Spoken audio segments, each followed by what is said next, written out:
नौ देवियों की कथा। प्रत्येक वर्ष साल में 2 बार ही बनाए जाने वाले नवरात्रों में माँ दुर्गा की पूजा उपासना की जाती है। इन 9 दिनों की उपासना में माँ दुर्गा के भिन्न भिन्न रूपों का अपना एक अलग ही महत्व है। माँ दुर्गा प्रकृति हैं और वो प्रकृति की रक्षा करने के लिए सदैव सजग रहती हैं। माँ ने अनेक रूपों में अवतार लिए। माँ के 9 रूपों की उपासना भक्तगण पूरी भक्ति के साथ करते हैं और माँ दुर्गा के प्रत्येक रूप के पीछे धार्मिक, सामाजिक और सांस्कृतिक महत्व है। आइए पहली नवरात्रि में पूजे जाने वाली माँ शैलपुत्री के बारे में विस्तार से जानते हैं। माँ दुर्गा का सर्वप्रथम रूप शैलपुत्री है। हिमालयन के यहाँ पुत्री के रूप में जन्म लेने पर उनका नाम सती पड़ा। एक बार की बात है, सती का विवाह भगवान शिव के साथ हो चुका था, किंतु इस विवाह से प्रजापति बिल्कुल भी प्रसन्न नहीं थे और उन्होंने अपने भवन में एक बड़े यज्ञ का आयोजन किया। स्वामी, आपने सब देवी देवताओं, गंधर्व, अपनी पुत्री, अपनी जमाताओं सबको इस यज्ञ में शामिल होने का न्योता दिया है, किंतु स्वामी आप भूल रहे हैं कि आपने महादेव और सती को इस यज्ञ में नहीं बुलाया। कौन महादेव? वो जो हर समय मरे हुए लोगों की भस्म से अपने शरीर को रंगते हैं, जिनके इर्द गिर्द दैत्य और गणों का जमावड़ा रहता है। उस पुत्री को निमंत्रण दूं जिसने अपने लिए एक ऐसे वर की इच्छा की है। मैं इस महायज्ञ में ऐसे किसी भी साधु को आमंत्रित नहीं करूंगा जिसके माता पिता तक का नाम भी ना पता हो। किंतु स्वामी, ये तो आप अपनी पुत्री के साथ अन्याय करेंगे। अगर अन्याय है तो अन्याय ही सही, लेकिन मैं महादेव और सती को अपने महायज्ञ में आमंत्रित नहीं करूंगा। प्रजापति महायज्ञ की तैयारी कर रहे थे और जैसे ही ये सूचना माँ सती को मिलती है तो वो महादेव से बोलती हैं। महादेव, स्वामी, क्या आपको पता है कि पिताजी ने महायज्ञ का आयोजन किया है और उसमें सभी देवी देवतागण, विष्णु, ब्रह्मा, मेरी बहनों तक को बुलाया है। चले स्वामी, हम भी चलते हैं। इस बहाने से मैं अपनी बहनों और माता से मिल लूंगी। माँ सती की बात सुनकर महादेव मुस्कुराने लगते हैं। स्वामी, आप यहाँ मंद मंद मुस्कुरा रहे हैं। आप मेरी मन की व्यथा नहीं समझ रहे हैं। पिताश्री ने इतने बड़े यज्ञ का आयोजन किया है, हमें वहाँ जाना चाहिए। प्रिय, ये अच्छी बात है कि आपके पिताजी ने एक महायज्ञ का आयोजन किया है तथा सभी को आमंत्रित किया है, किंतु सती, तुम भूल रही हो कि उन्होंने हमें आमंत्रित नहीं किया है और बिना किसी के निमंत्रण के जाना सभ्य नहीं होता। आप भी कैसी बातें कर रहे हैं महादेव? भला एक पिता अपनी पुत्री को निमंत्रण पत्र क्यों देगा? ये तो पुत्री का कर्तव्य है कि अगर उसके मायके में कुछ हो रहा है तो वो बिन बुलाए चली जाए। नहीं प्रिय, ये बिल्कुल अनुचित है।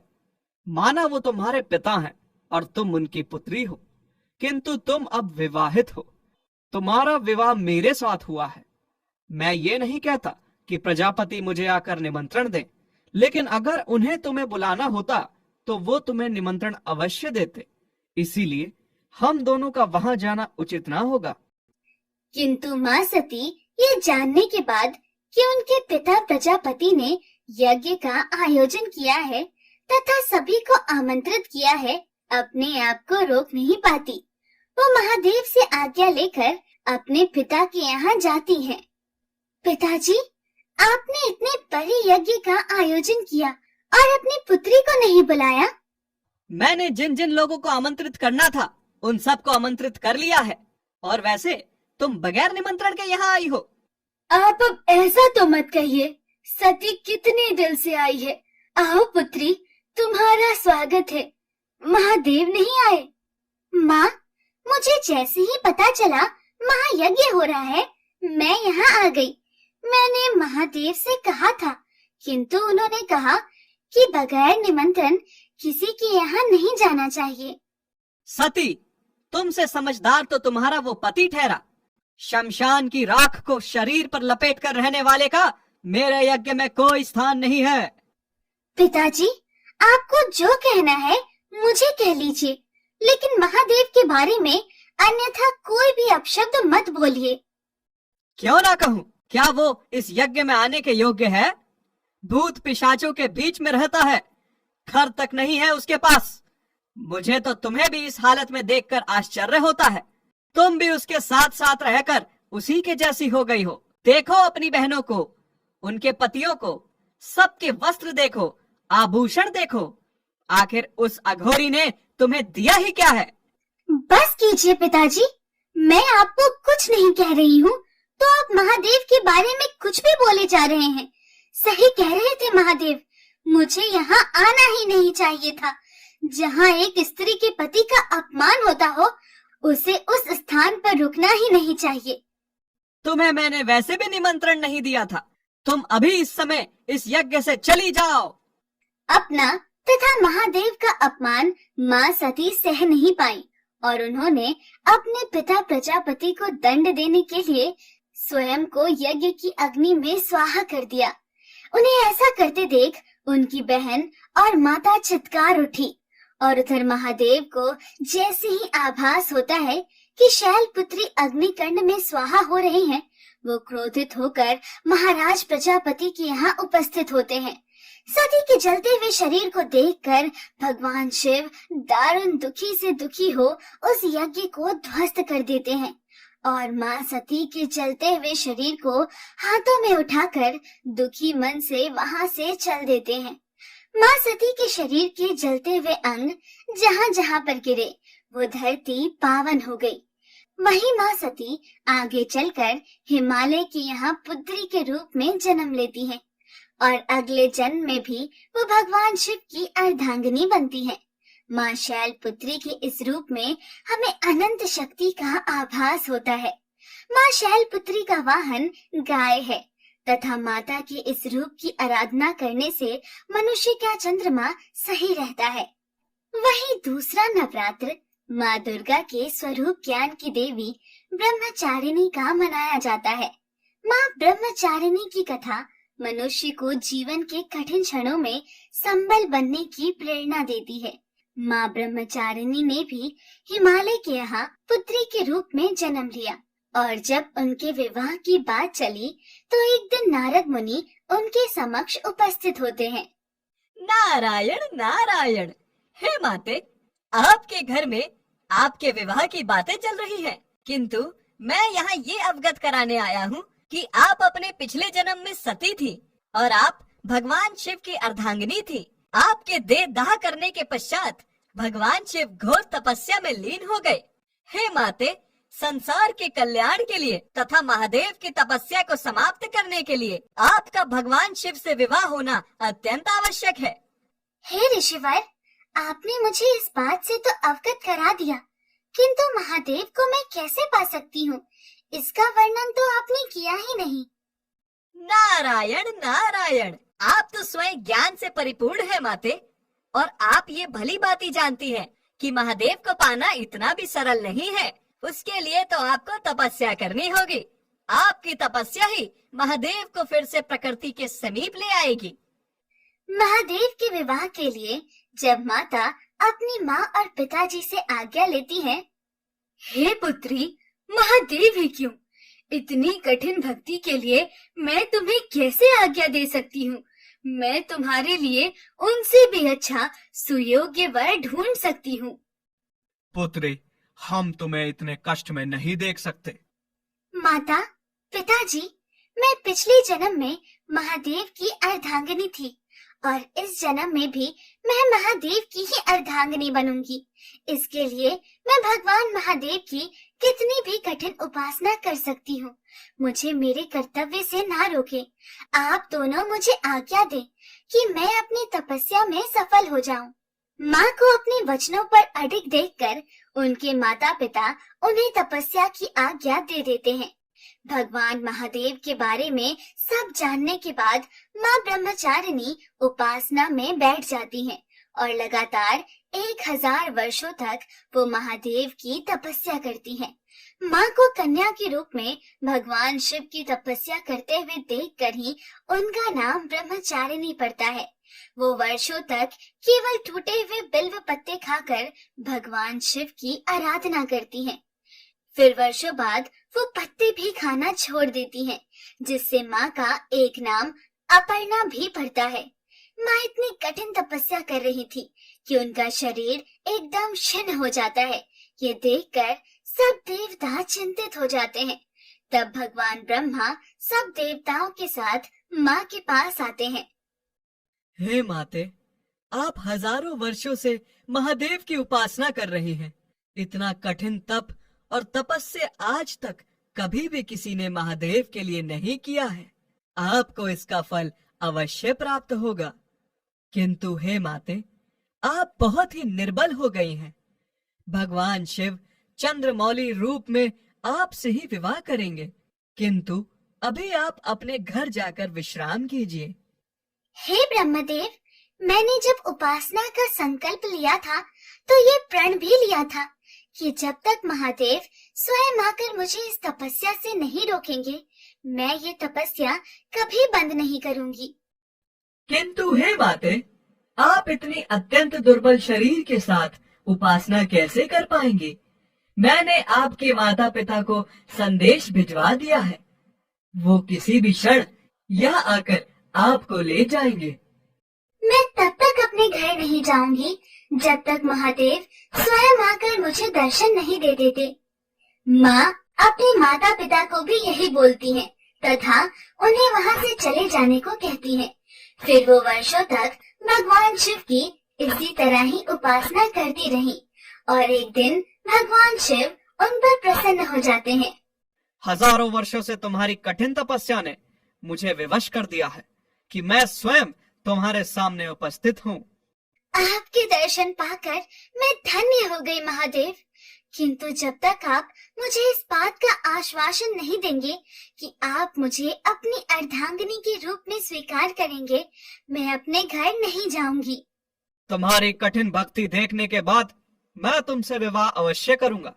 तुम्हारी इस कठिन भक्ति के लिए तुम सदा अपने भक्तों के बीच में ब्रह्मचारिणी के रूप में प्रसिद्ध होगी तथा तुम्हारे इस रूप की पूजा जो कोई भी व्यक्ति, देवता या गंधर्व करेगा, कठिन संघर्षों के बीच में भी कभी उसका मन विचलित नहीं होगा।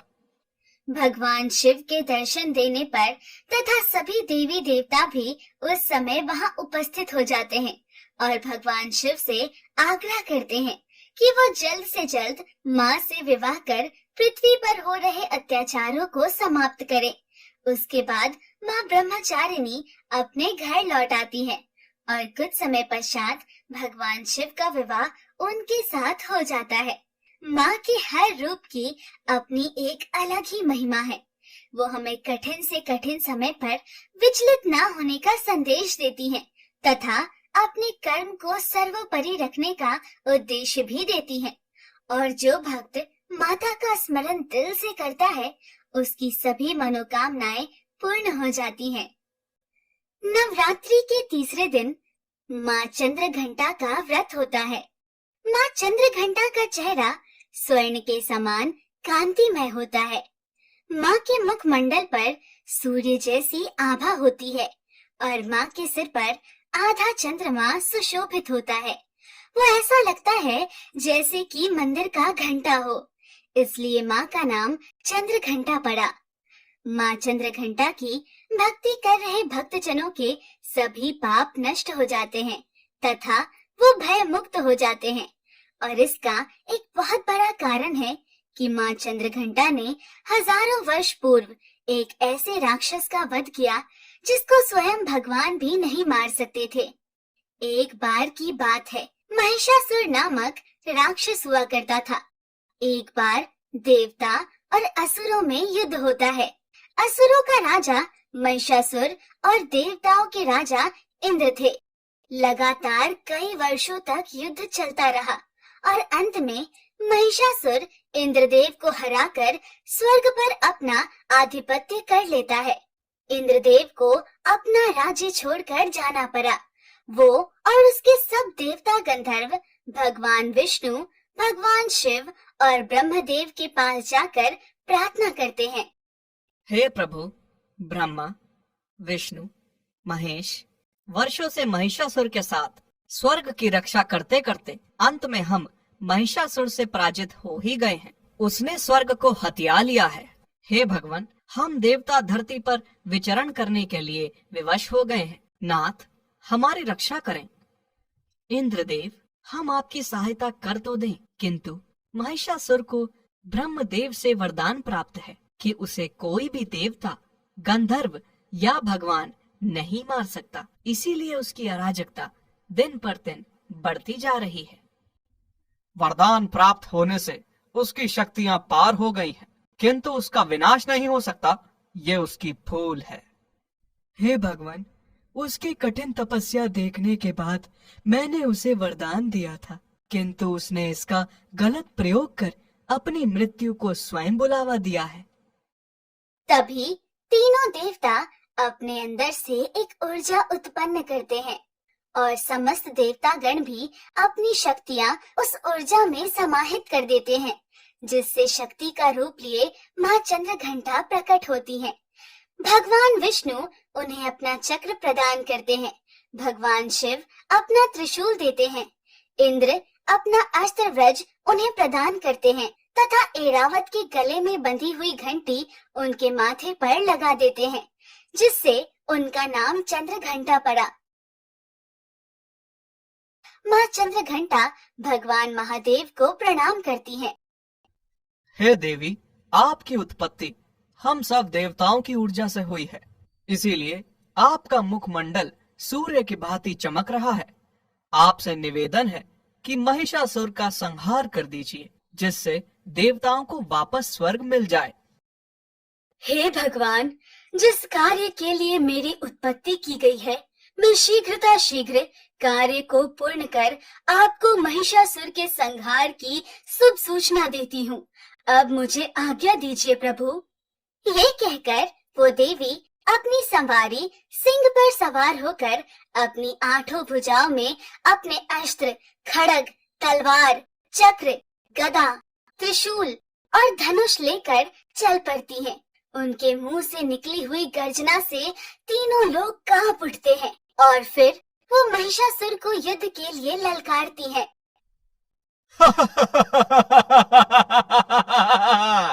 मेरा नाम महिषासुर है और मुझे कोई भी पराजित नहीं कर सकता।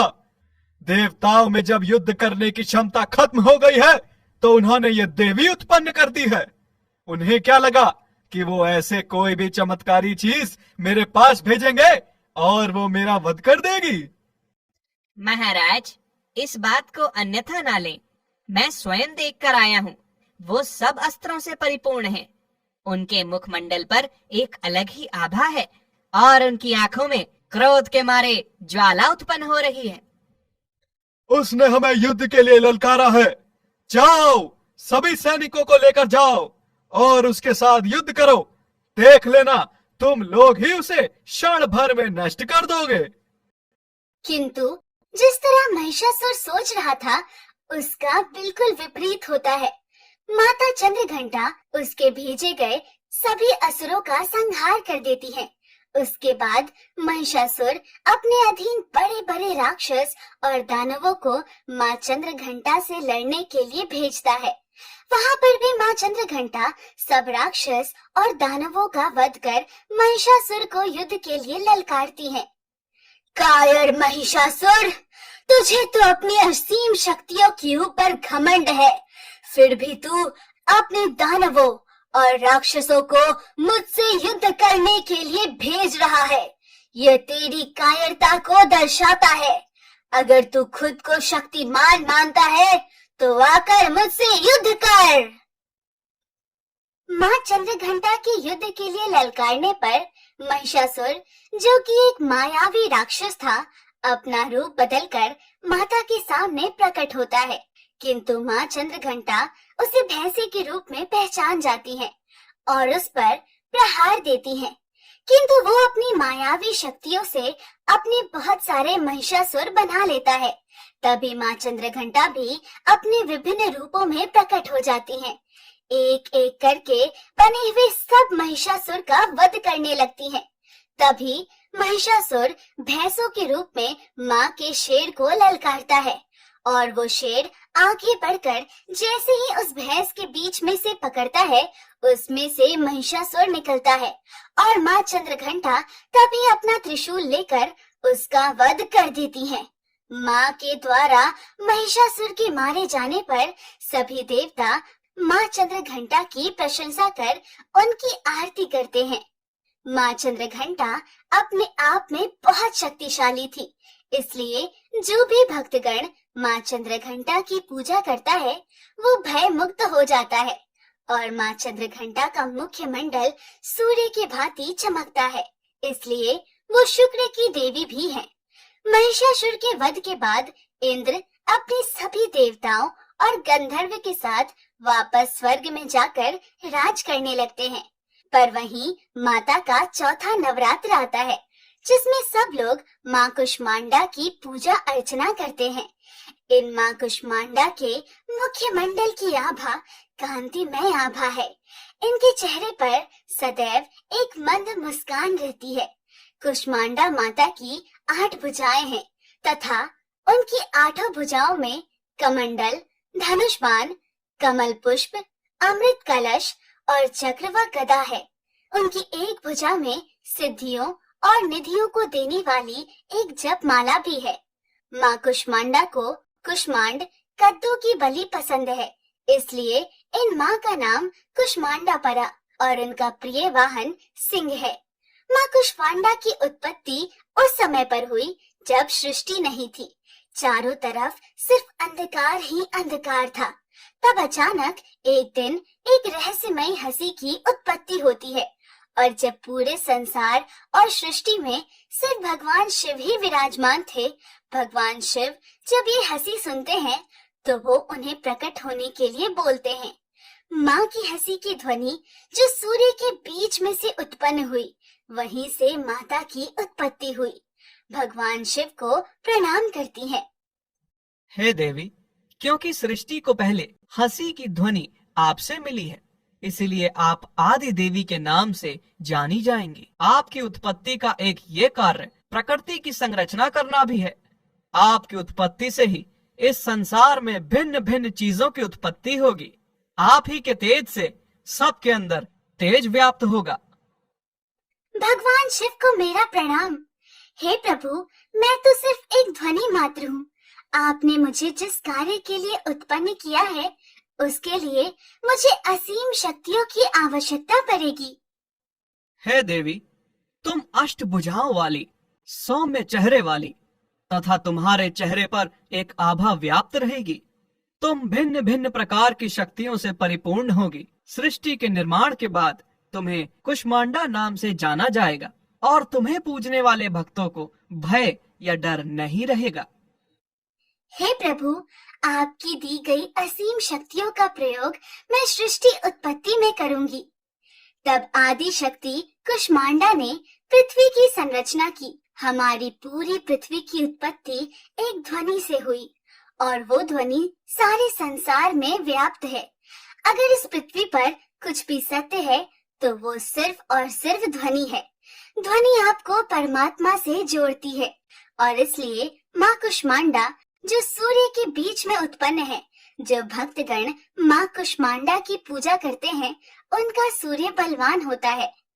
5वीं नवरात्रि में सभी भक्तगण भक्ति में लीन होकर जिस देवी की पूजा अर्चना करते हैं, उस देवी का नाम स्वर्ण अक्षरों में स्कंद माता है। स्कंद माता का मुख्य मंडल शुभ्र वर्ण का है। स्कंद माता की पूजा सभी भक्तगण अधिकतर संतान प्राप्ति के लिए करते हैं। माँ स्कंद माता वात्सल्य की देवी है और उनकी भक्ति करने से मूर्ख इंसान भी ज्ञान प्राप्त कर लेता है। इन देवी के स्वरूप की अगर व्याख्या की जाए तो ये 4 भुजाओं वाली देवी हैं। इनकी एक भुजा में एक नन्हा बालक विराजित है, जो कोई और नहीं भगवान शिव के पुत्र कार्तिकेय हैं। जिसे स्कंद भी कहा जाता है, इसलिए इन माता का नाम स्कंद माता है। एक समय की बात है, इंद्र और कार्तिकेय में किसी बात को लेकर बहस हो जाती है और वो युद्ध तक पहुंच जाती है।